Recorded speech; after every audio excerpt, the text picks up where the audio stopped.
Hello and welcome everyone. Today we are going to take a look at the game that got me over 2000 Elo. Yes, as you can see down at the bottom, I managed to cross 2001 Elo for Rapid recently, and we are done. We've completed it. So I want to take you through the game that actually got me over it. So we start the game off with the black pieces. Of course, we play one of our only setups that we know, pure King's Indian, whatever. Pawns out, knight out. Everything's book moves here. We just castle. We get to a nice open position. At this point, you can kind of do a few different things. Like, you can go for a setup with, like, c5, or you can do e5, knight here, bishop to pin. I decided to go with c5 here. Like, the computer thinks white's better, but that's because you start with nothing in the center, but you can slowly chip away at the position here. They defend, I get my knight out instead, and then I decide to open this up because I want to get my rook in and maybe like control file. And by this point, like, I'm one game away from 2000, so this was a very stressful game for me, and I definitely didn't play it the most accurate game, as you'll see here. Of course, we get the bishop here, but it doesn't like that because now white can continue developing and get an even bigger advantage, basically, according to the computer. They play a3, I play h6, again, kind of slow. They get knight in the center, I get a rook out, they get a rook out. I bring my knight back because I kind of decide I want to put pressure here.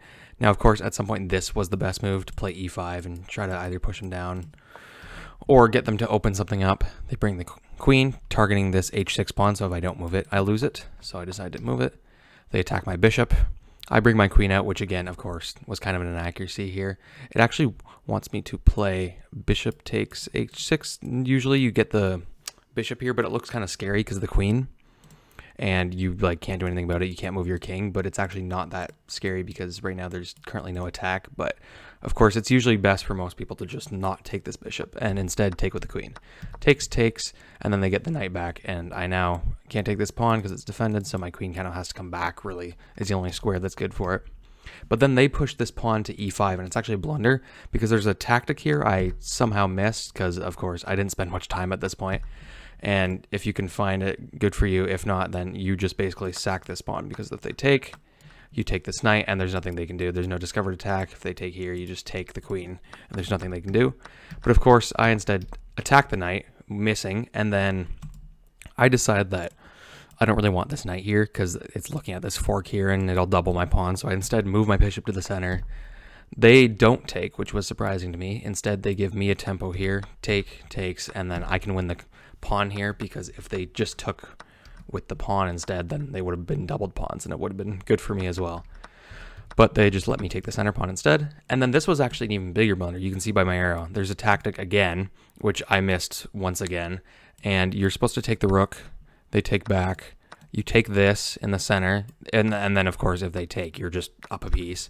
But if they instead try to pin you, then you just go back here. Because if they take your queen, you can also take their queen, and then if they try to trade, you're now up a complete knight. You're winning with like -4.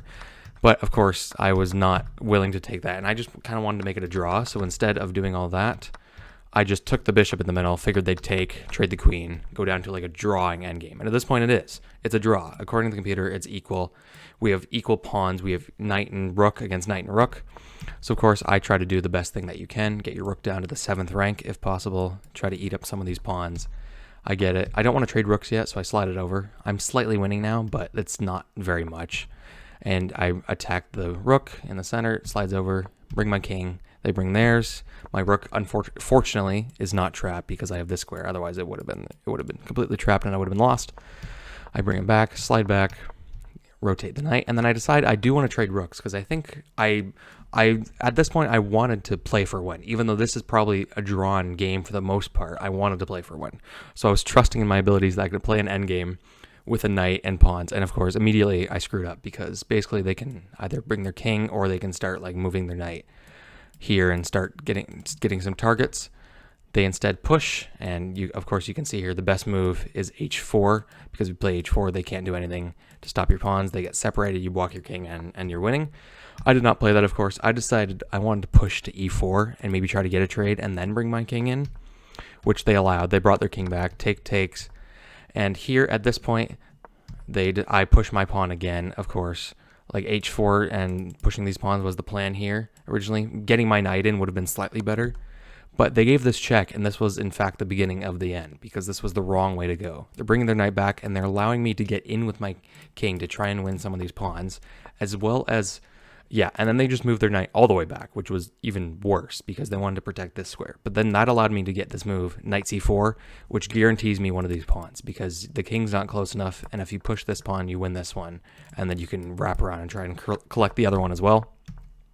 So they brought their knight back. I brought mine forward. They gave a check, slide back. I went a pawn. They give a check, but I'm trading knights up a pawn while my king is already past the 5th rank here. So I'm super active, and this is basically a winning endgame. Take. I push my g pawn. They try to stop it, but then I can do a couple things. Like I can take if I want. It's winning no matter what, but I decide to block here because I figured I'd have this move. They slide their king over, and then I play a waiting move in here. I calculate that if I play a4, I play a6, they play a4, I play a5. They have to move next, and they have to go back because the king is totally stopped from going forward. So then I can push and start taking open. So that's exactly what I did. I pushed, they made it go quicker, they slide their king over. I pushed, they pushed. I took, and they have to bring their king back. There was much better ways to convert this coming up, but I did it the safest way I could. I won both pawns. I pushed, moved the king, sacrificed one, traded one. And then there is a way here to be mate in 2. I did not do that, but if you put the king here on g6, if the king is cut off, you can slide the king past it the other direction. So instead of just moving, go back, instead the king can just move like all the way down here. You move the queen all the way to g6 so that they're forced to come backwards, and then you give mate here. I did not do that because I was not thinking at the time. I just wanted to be as safe as possible with my conversion. So we brought the king all the way down to h8, and we delivered checkmate with no mouse slip on g7. And that game got me all the way to 2000. So that has been quite a long time coming. So I hope you guys enjoyed. We'll do some different kinds of videos coming up in the future now. Like and subscribe. See you in the next one.